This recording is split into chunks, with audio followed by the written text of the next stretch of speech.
Hey blues fans, you made it, and we're glad you did. Time for another episode of This Week of the Blues. It's our weekly take on blues history. I'm your host, Jimbo Big Train Manson, with the blues band Big Train and the Locomotives. So let's take a look and see what happened this week in blues history. Texas blues guitarist Lester Williams was born on June 24th in 1920. He signed a recording contract, and his first track, Wintertime Blues, was a regional hit. His biggest success was I Can't Lose with the Stuff I Use in 1952.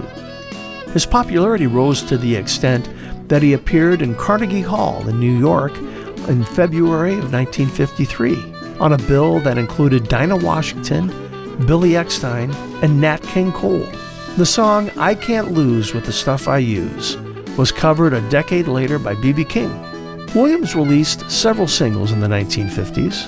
His recording career lasted from 1949 to 1956, but he remained a stalwart of the Houston blues circuit for decades, including a tour of Europe in 1986.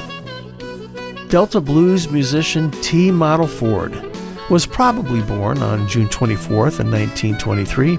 Unable to remember his exact date of birth, records indicate Ford was born in Forest, Mississippi, sometime between 1921 and 1925. Ford worked in various blue-collar jobs, such as plowing fields, working in a sawmill, and later in life becoming a lumber company foreman, and then a truck driver.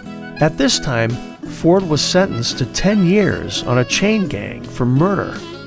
Ford took up the guitar when his fifth wife left him and gave him a guitar as a leaving present, and began his music career in his early 70s.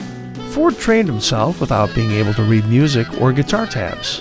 His musical style combined the rawness of Delta blues with Chicago blues and juke joint blues styles. Larry the Mole Taylor was born June 26 in 1942. While he's best known for his work as a member of the blues band Canned Heat, he had been a session bassist for the Monkees and Jerry Lee Lewis. Quite the contrast. Taylor became a leading practitioner of the upright acoustic bass in the contemporary blues scene out in California where he played. He was quite prominently seen with his upright bass in the live blues film Lightning in a Bottle. Blues singer and pianist St. Louis Jimmy Oden was born June 26, 1903 in Nashville, Tennessee. He lost both parents by the time he was 8.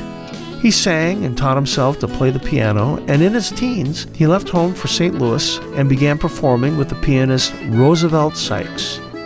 After more than 10 years playing together, they both moved to Chicago. It was there that he was nicknamed St. Louis Jimmy, and he had a solid performing and recording career for the next 4 decades.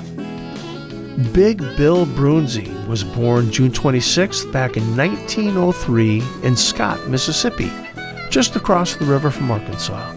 His family were itinerant sharecroppers and the descendants of ex-slaves. Broonzy learned to play a cigar box fiddle from his uncle, and as a teenager, he played violin in local churches, at community dances, and in a country string band. His career began in the 1920s and played steadily through the following decades. In Europe, Broonzy proved to be more popular than at any time in the United States, with a prolific recording career there.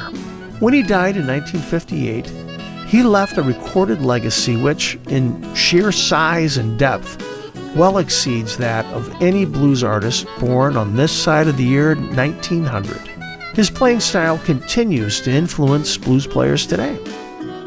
Chicago bluesman Johnny Big Moose Walker was born June 27, 1927, in Stoneville, Mississippi.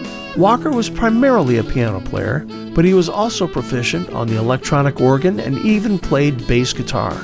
He began his musical career in 1947, playing piano and touring with various blues bands, and backing such notable artists as Ike Turner, Sonny Boy Williamson, Elmore James, Lowell Fulson, and Choker Campbell. Walker moved to Chicago in the late 1950s, and over the next decade accompanied Sunnyland Slim, Otis Rush, Muddy Waters, Little Johnny Jones, and Howlin' Wolf. He got his stage name as a child because of his long, flowing hair.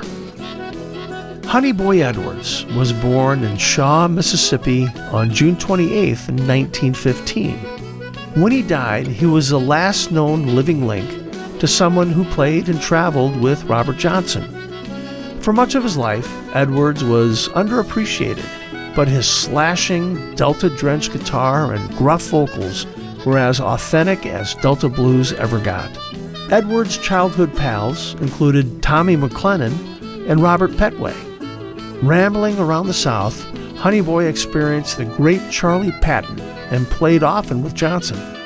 He remained active up through the first decade of the 21st century, collaborating with Henry Townsend, Pinetop Perkins, and Robert Lockwood Jr. on Last of the Great Mississippi Delta Bluesmen, live in Dallas, which won the 2008 Grammy Award for Best Traditional Blues Album. Well, blues fans, we just covered some of the highlights here. Now, if you want to know more about these artists or other things that happened this week in the blues, it's easy to do.